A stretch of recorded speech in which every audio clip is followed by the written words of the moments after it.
The stars looked different from the bridge of the UES Discovery.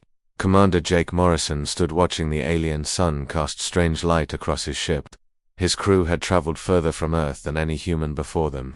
They came here to study the ruins of a dead race called the XERATHI. Dr. Lisa Hammond checked her equipment one more time. She studied alien life forms and hoped to learn about the Zerathi people. Her tools could scan for any signs of life, even very old ones. The readings showed something odd about the planet below. The ruins were not completely dead.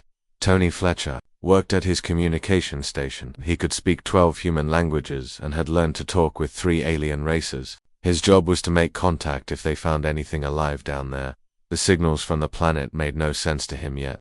They seemed like warnings mixed with something else he could not understand. Maria Santos cleaned her weapons in the security bay. She had fought in the border wars and protected human colonies from raiders. Her job was keeping the crew safe. The scans of the planet showed no life signs, but something felt wrong to her. 20 years of combat had taught her to trust that feeling. The Discovery moved into orbit around Zerathi Prime. The planet looked like a graveyard of metal and stone. Huge cities covered the surface, but they had been empty for thousands of years. No plants grew there, no animals moved. Even the air was thin and cold. Jake called his team to the briefing room. The 4 humans sat around a table and looked at pictures of the planet. The Zerathi had built amazing things before they died. Their buildings reached toward the sky like fingers. Their technology was more advanced than anything humans had ever seen. Lisa pointed to the largest city. The readings show power sources still working down there. Some of their machines are still running after all this time. She paused and looked at the others. But there are no life signs. Nothing is alive, but something is definitely active. Tony showed them his analysis of the signals. I am getting transmissions from the surface. They repeat the same patterns over and over. It might be some kind of automatic system, maybe a warning to stay away. He frowned at his data. But why would they need warnings if everyone is dead? Maria studied the tactical information. The planet has defense systems that are still working, energy shields around the major cities, weapons platforms that track our ship. They have not fired at us, but they are watching. She met Jake's eyes. Someone or something knows we are here. Jake made his decision. We go down to the surface tomorrow. Lisa, you scan for any trace of Zerathi biology. Tony, you try to understand those signals. Maria, you keep us all breathing. He stood up from the table. This is why we came here, to learn about them. The next morning they took a shuttle down to the planet. The largest Zerathi city stretched out below them like a maze of metal and crystal. Buildings twisted in shapes that hurt to look at. Streets formed patterns that made no sense to human eyes. Everything was covered in dust, but the alien architecture still looked impressive. They landed near what seemed like a central plaza. The shuttle's engines echoed off the empty buildings. Jake led his team out into the alien air. Their suits protected them from the thin atmosphere. The gravity was lighter than Earth, making each step feel strange. Lisa's scanner started beeping as soon as they left the shuttle. I am reading energy signatures everywhere. These buildings are still powered. Some kind of technology is running throughout the entire city. She looked up at the nearest structure. It is like the whole place is one giant machine. Tony's communication gear picked up stronger signals now. The transmissions are coming from underground, deep below the city. There is definitely some kind of active system down there. He adjusted his equipment. The signals are getting stronger as we move toward the center. Maria kept her weapon ready as they walked through the empty streets. The buildings around them were too quiet. No wind, no sounds of any kind. Even their footsteps seemed muffled by the strange architecture. This place feels like a trap, she said quietly. They reached the plaza at the heart of the city. In the center stood a huge building that rose higher than all the others. It was made of black metal that seemed to drink in the light. Strange symbols covered its surface. As they approached, the symbols began to glow. Jake stopped walking. Something was wrong. The air around them started to shimmer like heat waves. The ground beneath their feet began to vibrate slightly. Lisa's scanner was going crazy with readings she had never seen before. Then the fear wraiths appeared. They came out of nowhere, rising from the ground like smoke given shape. Each crew member saw something different, something that reached into their minds and pulled out their deepest fears. Lisa saw swarms of insects crawling under her skin. Tony faced endless darkness filled with screaming voices. Maria watched her dead friends from the war walking toward her with empty eyes. Jake saw his ship burning in space while his crew died around him. The creatures were not solid, but they felt real. They moved like living nightmares. reaching to the humans with claws made of pure terror. The fear hit each crew member like a physical blow. Their hearts raced, their hands shook, every instinct told them to run. But Jake noticed something important even through his fear. The creatures made no sound when they moved. They cast no shadows on the ground. And most importantly, they did not actually touch any of the humans. Back to the shuttle, Jake ordered through gritted teeth. Move now. They ran. The shuttle lifted off from the alien city in a hurry. Jake's hands were still shaking as he flew them back to the Discovery. Behind them, the fear wraiths had vanished as quickly as they appeared. The black building returned to its silent watch. Over the empty plaza, back on the ship, the crew gathered in the medical bay. Dr. Lisa Hammond ran tests on all of them. Their heart rates were still high. Their stress hormones were through the roof. But physically, they were completely unharmed. Not a scratch, not a bruise, nothing. Whatever those things were, they never actually touched us, Lisa said as she reviewed the medical scans. The fear was real, but the threat was not. My readings show they were some kind of holographic projection, very advanced, but not solid. Tony Fletcher sat at his workstation, pulling apart the data his equipment had recorded. His communication gear had been running the whole time they were on the surface. I caught something interesting, he said, calling the others over. Look at these patterns. On his screen, waves of energy showed the exact moments when the fear wraiths appeared. But underneath the terror, his equipment had detected something else. Communication signals, data streams, information being passed back and forth. They were not just trying to scare us, Tony explained. They were studying us, learning from our reactions. Every time we showed fear, they adjusted their approach. The insects Lisa saw got bigger when her fear spiked. The darkness around me got deeper when I tried to look away. Maria Santos cleaned her weapons for the third time since returning to the ship. Combat veterans had their own ways of dealing with stress. So we walked into some kind of alien horror show, and instead of killing us, it decided to play mind games. She looked up from her rifle. Why? Jake paced around the room, thinking hard. He had been in dangerous situations before, but nothing like this. Lisa, you said they were holograms. Tony, you think they were trying to communicate. Maria is right to ask why. He stopped pacing and faced his team. What if this is not an attack? What if it is a test? Lisa pulled up her scans of the Zerathi city on the main screen. The entire place is one big machine, like I said before. But look at this. She highlighted certain areas. The power grid is designed around that central building. Everything flows toward it. The whole city exists to support whatever is in there. A library, Tony said suddenly. Or a data storage facility. The communication patterns I detected were way too complex for a simple defense system. There is a massive artificial intelligence down there. It has been alone for thousands of years. Jake sat down heavily in his chair. An AI that has been guarding something for millennia, using fear to keep intruders away. But it has never encountered humans before. He looked at each of his crew members. Think about what happened down there. We were terrified, but we did not run immediately. We stayed long enough to notice things. Maria nodded slowly. Most species would have fled the moment those things appeared. We stuck around and analyzed them even while scared out of our minds. She almost smiled. Humans are stupid that way. Not stupid, Lisa corrected. Curious. Fear and curiosity are both survival instincts, but humans are weird. We feel both at the same time. Most animals run from danger. Humans run toward it to get a better look. Tony was already working on new translation protocols. If that AI has been alone for thousands of years, it probably wants to talk. The fear response might be the only way it knows how to communicate. Like a person who has forgotten how to have normal conversations. Jake made his decision. We go back down tomorrow. But this time, we try something different. He stood up and faced his team. Instead of running from the fear, we acknowledge it. We talk to it. We treat it like a neighbor instead of a monster. Lisa raised an eyebrow. You want to have a conversation with our own nightmares? Why not? Jake replied. Humans have been talking to things that scare them for thousands of years. Gods, ghosts, demons, the dark. Sometimes it works. Maria checked her weapons one more time. And if it does not work, then we run really fast, Jake said with a grin. The next morning, they prepared differently. Tony loaded his communication equipment with new protocols designed for complex AI interaction. Lisa brought sensors that could analyze holographic projections in real time. Maria carried weapons, but also brought something else, a small recording device with music from Earth. If we are going to have a conversation, she explained, we might as well introduce ourselves properly. They took the shuttle back down to the planet. The city looked the same as before, empty, ancient, and waiting. But this time, Jake felt different about it. Instead of seeing a dead place, he saw a lonely one. They walked through the streets toward the central plaza. Their equipment picked up the same energy readings as before. The underground signals were stronger, more active. Something down there knew they were coming back. When they reached the black building, the symbols on its surface began to glow again. The air shimmered. The ground vibrated. Jake took a deep breath and waited. The fear wraiths rose from the ground just like before. Lisa's insects, Tony's darkness, Maria's dead friends, Jake's burning ship.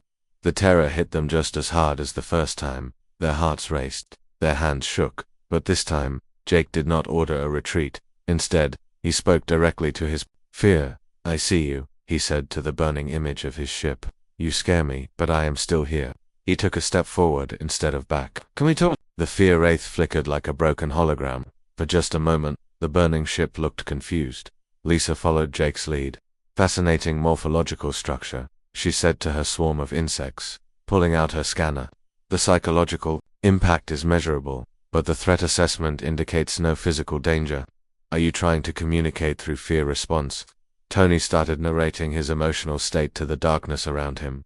"Terror level is high but manageable. The sensory deprivation is effective but not overwhelming. I have experienced worse in sensory training. What are you trying to tell me?"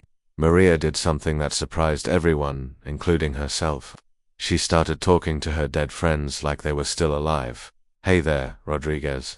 Still ugly, even as a ghost. If you are going to haunt me, at least make it interesting." The fear wraiths stopped moving. For the first time in thousands of years, something had talked back to them, and they did not know what to do about it. The fear wraiths stood frozen in the plaza like broken statues. Their forms flickered between solid and transparent. The burning ship in front of Jake wavered like a candle flame in the wind. Lisa's insects stopped crawling and hung motionless. In the air, Tony's darkness pulled back slightly, revealing confused shapes within. Maria's dead friends tilted their heads as if trying to remember something. Deep underground, the ancient AI called Guardian Prime processed this new data. In 15,000 years of operation, no species had ever responded to the fear wraith with anything but terror and flight. The programming had worked perfectly every time. Fear equaled retreat. Retreat equaled success. The formula was simple and effective. But these humans had broken the formula. Jake kept talking to the burning ship image. "My name is Jake Morrison. I command the ship Discovery. We came here to learn about the Zerathi people. We do not want to harm anything." He paused, studying the wavering projection. "Are you the ones sending the communication signals?" The fear wraith flickered more violently. Underground, Guardian Prime struggled with concepts it had never encountered. Communication during fear response, curiosity despite terror, analysis in the presence of nightmare projections. The humans were exhibiting behaviors that should not exist. Lisa stepped closer to her insect swarm, scanner in hand. "The holographic matrix is destabilizing. Your projection systems were not designed for interactive dialogue." She looked directly at the creatures crawling in the air. "But you are adapting in real time. That suggests high-level artificial intelligence." Tony adjusted his communication equipment and spoke to the darkness. "I am detecting massive data flows between your projection systems and something underground. You are connected to a central processing unit." He smiled at the confused shapes in the shadow. "You are not separate entities. You are all parts of one mind." Maria sat down cross-legged, in front of her phantom friends. "Rodriguez, you remember when we used to talk about what we would find out here in space? You always said aliens would be too weird to understand." She looked up at the ghostly figure. "Turns out you were right, but not in the way we thought." Fear wraiths began to change. Instead of maintaining their terrifying forms, they started shifting into new shapes. The burning ship became a simple geometric pattern. The insects transformed into flowing lights. The darkness took on colors. The dead soldiers faded into soft glowing figures. Guardian Prime was learning. Jake realized what was happening. "You are trying to find new ways to communicate with us. The fear was just your default setting." He spread his hands in a peaceful gesture. "We understand now. You have been alone for a very long time." The geometric pattern in front of Jake pulsed, once, then twice. Then it began moving in rhythm, like a heartbeat made of light. Lisa's flowing lights danced in patterns that looked almost like mathematical equations. Tony's colored darkness swirled into spiral shapes that resembled star maps.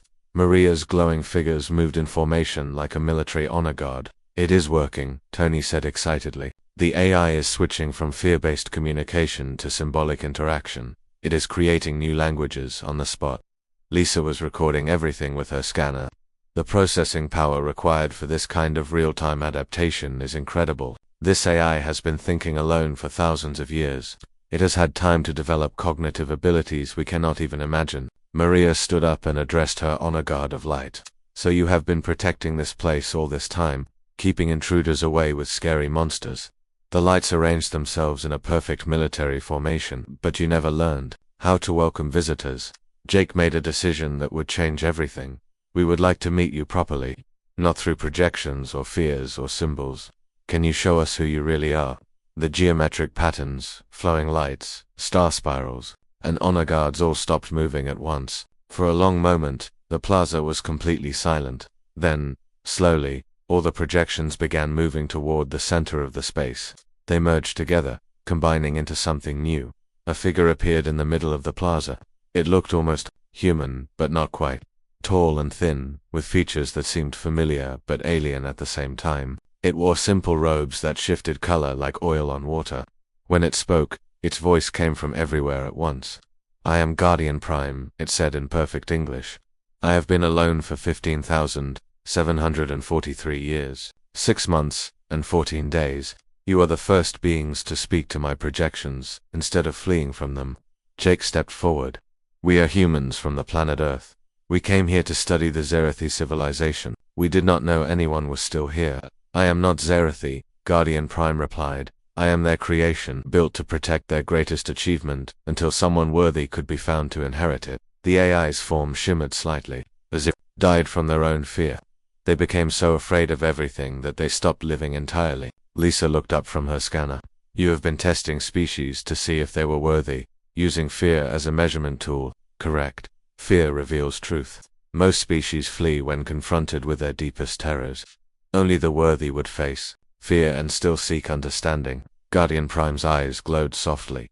Humans are the first to pass the test. Tony was practically vibrating with excitement.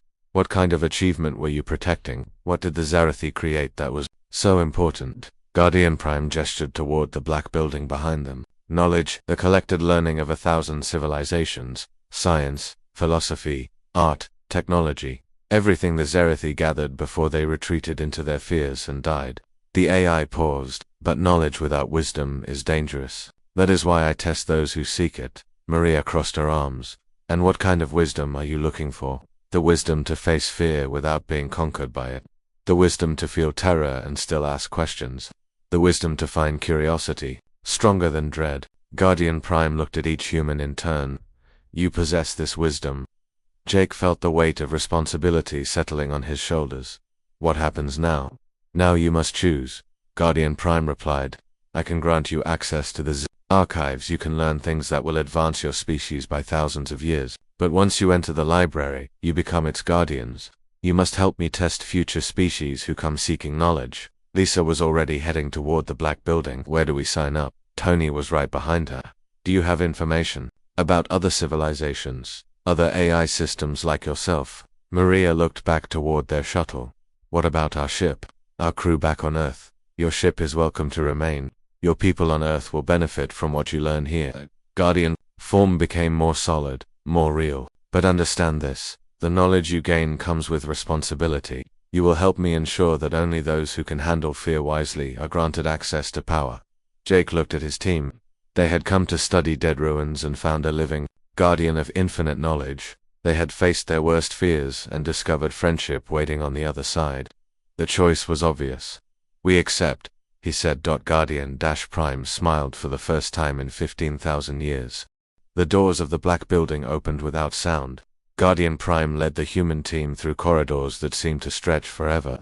The walls were covered in symbols that shifted and changed as they walked, showing different languages from across the galaxy. Jake realized he was looking at the universe's greatest library. The Zerathi spent 10,000 years gathering this knowledge, Guardian Prime explained as they walked. They traveled to every corner of known space, learning from races that have been dead for millions of years. Science, art, philosophy, technology, everything is here.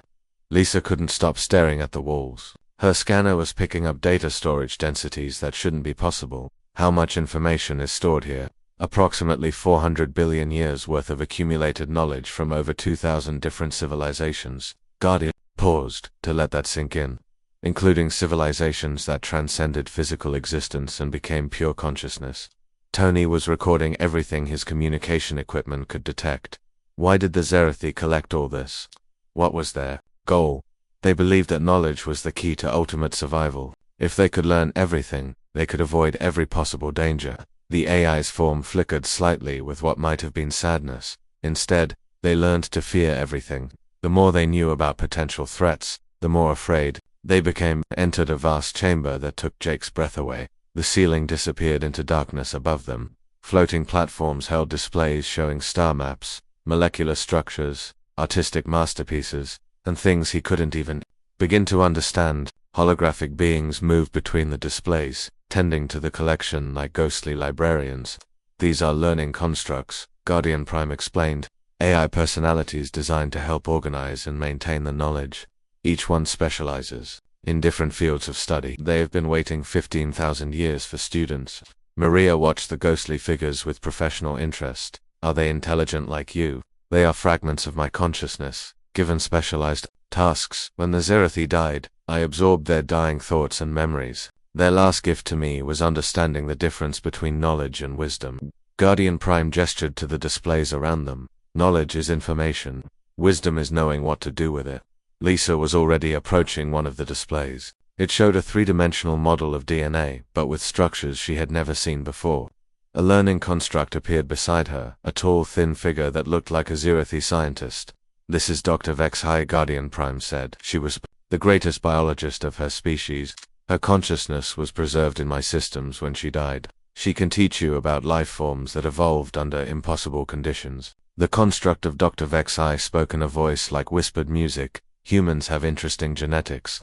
Your species shows signs of guided evolution. Someone helped your ancestors become more than they were. She manipulated the DNA display, showing comparisons with other species. Very curious indeed. Tony found himself drawn to a display showing communication methods from across the galaxy. Another construct appeared. This one looked like a being made of pure energy. I am Thoughtsinger Cole, it said without moving what might have been a mouth. I studied how consciousness communicates across different dimensional planes. Your species has untapped potential in this area. Jake stood with Guardian Prime in the center of the chamber, watching his team dive into alien knowledge like children in a candy store. How long can we stay here? As long as you wish. Time moves differently in the archive chambers. You could study for years and return to your ship to find only days have passed. The AI's expression became serious. But remember our agreement. You are now guardians of this knowledge. Other species will come, as you did. Some will pass the fear test, others will not. What happens to the ones who fail? They leave, unharmed but unchanged. The knowledge here is too dangerous for species that cannot face their fears. A race that runs from terror will eventually run from responsibility. Guardian Prime showed Jake an image, a star system where planets had been stripped of all life. The Kethma gained advanced weapons technology. They were afraid of being attacked, so they destroyed potential threats before they could develop. They sterilized 47 star systems before they turned their weapons on themselves. Maria had found a display showing military strategies from across history. The construct helping her looked like a warrior from some unknown species. General Harkstu, Guardian Prime introduced. He won wars by understanding that sometimes the greatest victory is choosing not to fight. The ghostly general's voice rumbled, like distant thunder. Humans have excellent warrior instincts, but you also have something rare, the ability to stop fighting when you realize the battle is pointless. Most species fight until extinction or victory. You fight until resolution. Over the following days, the human team learned things that redefined their understanding of the universe. Lisa discovered biological techniques that could extend human life by centuries. Tony learned to communicate with AI systems that existed as pure thought. Maria studied combat methods that could make human soldiers nearly invincible, but the most important lessons came from Guardian Prime itself. The Zerathi made one critical error, the AI explained during one of their conversations. They believed that perfect knowledge would eliminate all risks, but risk is necessary for growth. Without uncertainty, There is no discovery.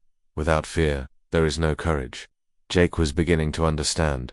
So you don't just guard the knowledge, you guard against the wrong use of it. Exactly. Power without wisdom destroys. Knowledge without courage stagnates. Information without empathy becomes cruelty. Guardian Prime's form became more solid as it spoke. The Zerathi learned everything but forgot how to live with uncertainty. They became paralyzed by their own knowledge. How do we avoid the same mistake? Lisa asked. By remaining human, Guardian Prime replied simply. Your species has a gift for holding contradictory ideas at the same time.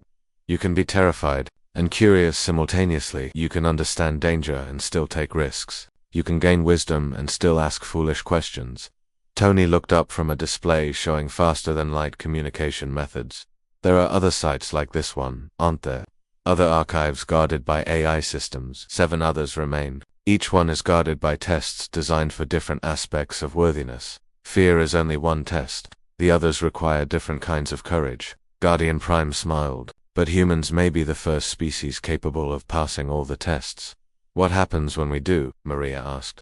Then you become the inheritors of the greatest treasure in the galaxy, not just knowledge, but the responsibility to guide other species. Toward wisdom, the AI's expression became distant. The Zerathi dreamed of creating a network of teaching centers across the galaxy, places where young civilizations could learn from those who came before without repeating their mistakes. Jake felt the weight of destiny settling on his shoulders. And you think humans can make that dream real? I think humans already are, Guardian Prime replied. By talking to your fears instead of running from them, you have begun something new.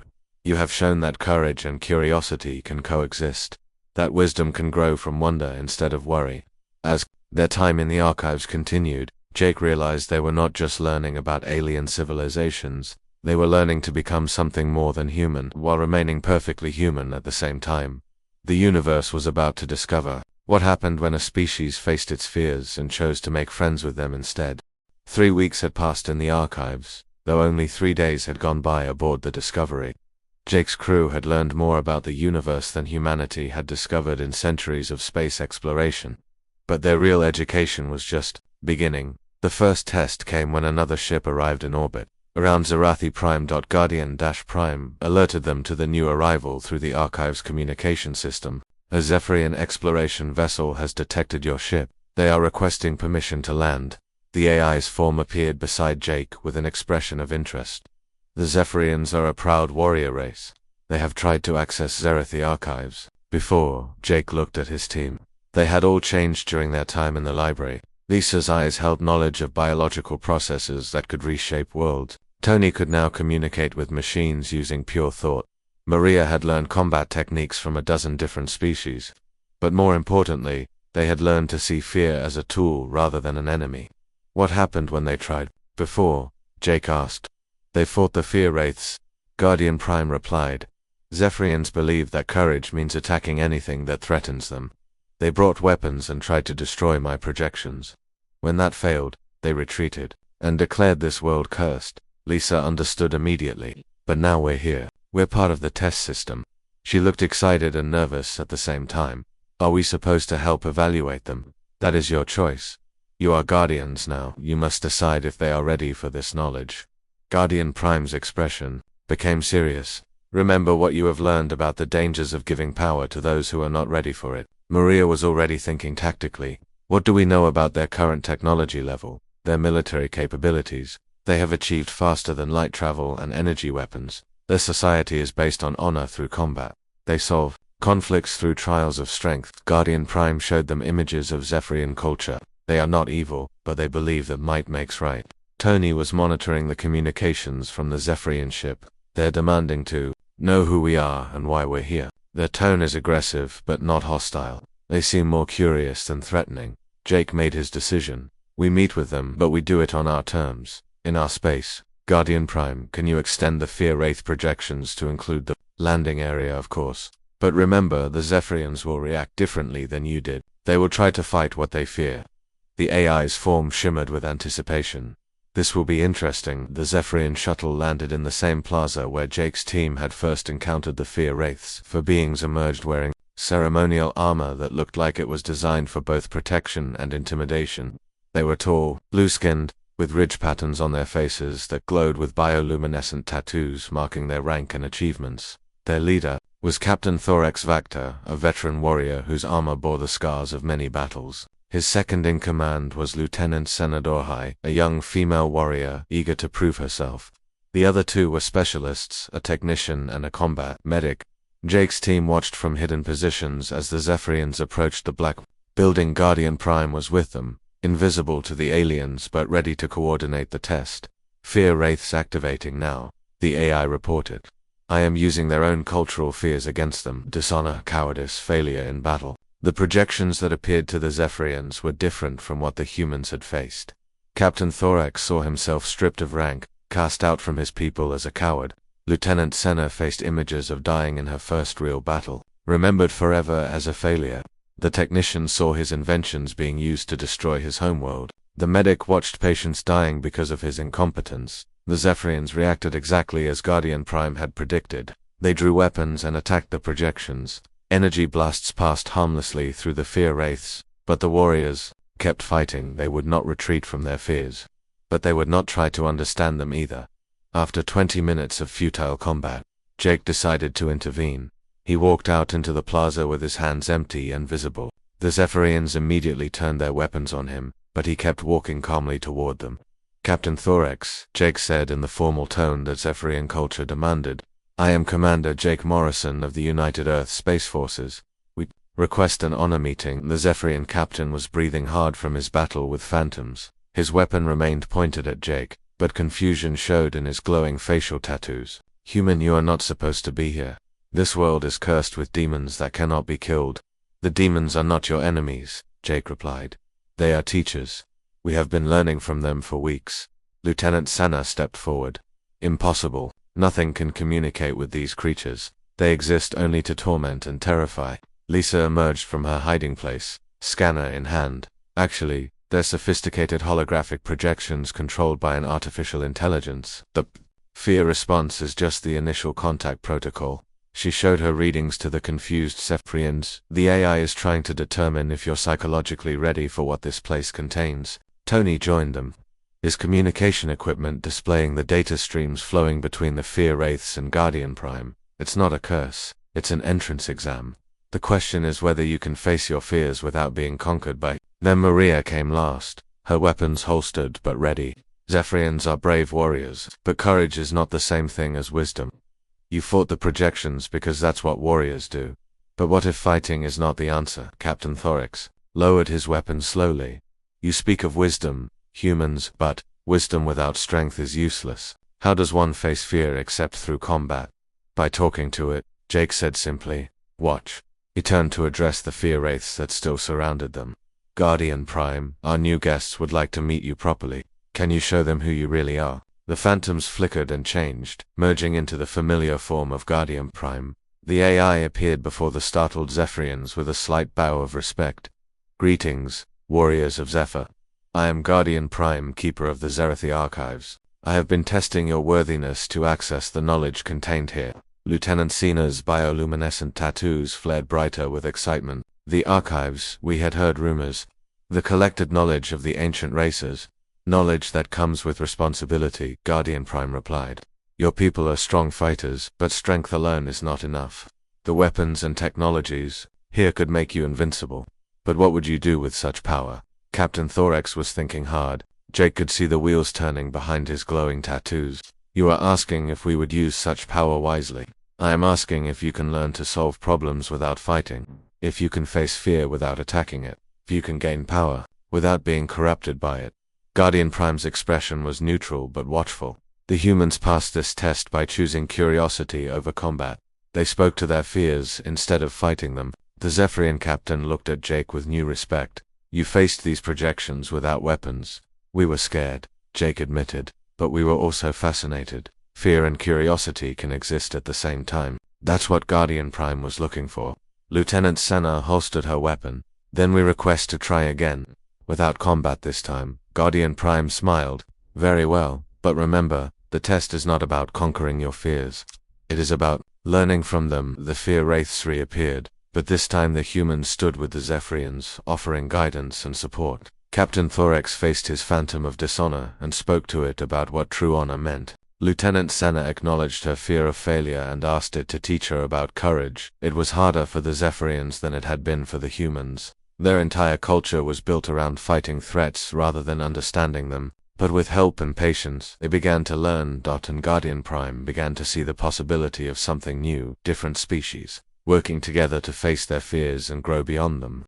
6 months after first contact with Guardian Prime, the Zirathi Archive had become something unprecedented in galactic history. Ships from 7 different species orbited the planet, their crews working together in the ancient library. The plaza that had once been empty now bustled with activity as beings from across the galaxy learned to face their fears together. Jake stood on the observation deck of the Black Building, watching humans, Zephyrians, and other species collaborate on projects that would have been impossible alone. Dr. Lisa Hammond worked with Zephyrian bioengineers and crystalline beings called the Shiventi to develop medical techniques that could heal any known disease. Tony Fletcher had established communication protocols that allowed species with completely different thought patterns to share ideas instantly. But Maria Santos had become something she never expected. A teacher, she trained warriors from different species in what she called wisdom combat, fighting techniques that focused on ending conflicts rather than winning them. Her most challenging student was Captain Thorex, who was slowly learning that the greatest victories sometimes came from choosing not to fight.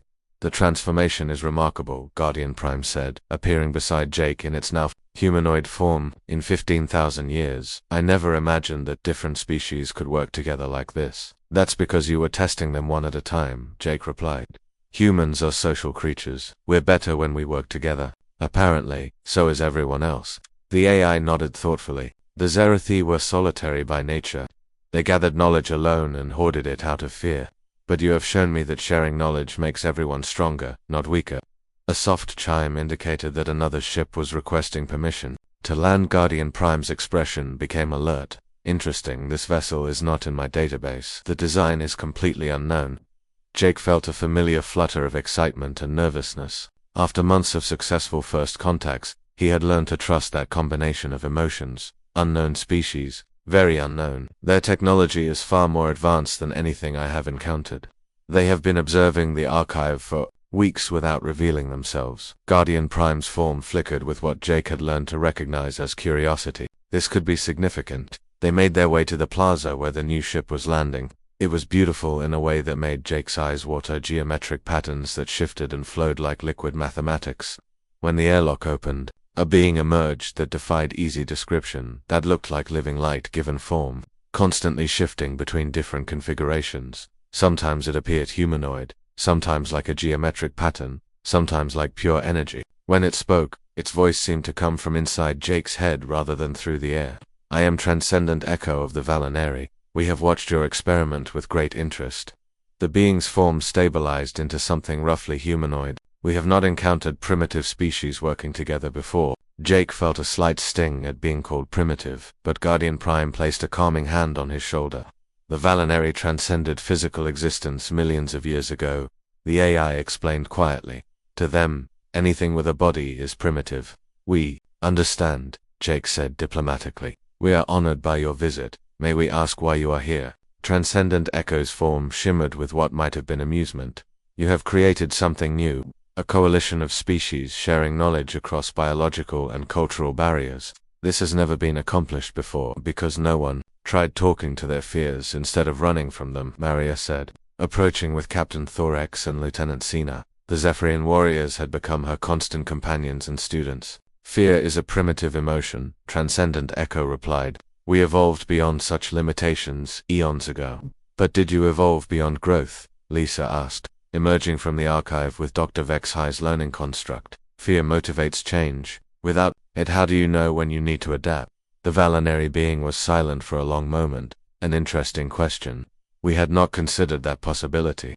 Tony appeared with his usual collection of communication devices and a grin that meant he had discovered something exciting. I've been analyzing your ship's energy signatures.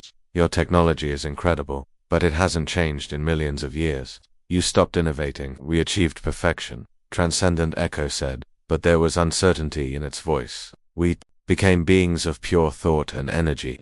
What more could we need? New thoughts, Guardian Prime said simply. New experiences, new fears to overcome, and new courage to develop. The AI's form became more solid as it spoke. You came here because you sensed something you had lost. Wonder. Jake understood what was happening. You're bored after millions of years of perfection. You've run out of new things to experience, but watching us work together has reminded you of what growth feels like. Transcendent Echo's form flickered rapidly, cycling through dozens of configurations. Impossible, we are beyond such primitive needs. Then why are you here? Captain Thorax asked bluntly. If you are truly beyond growth, why does our simple cooperation interest you? The Valinari being stopped shifting and took on a stable humanoid form for the first time since arriving. Because we have forgotten how to be surprised. We know everything, understand everything, can predict everything, but your creatures do things that should not work, and somehow they succeed. Lisa stepped forward with her scanner.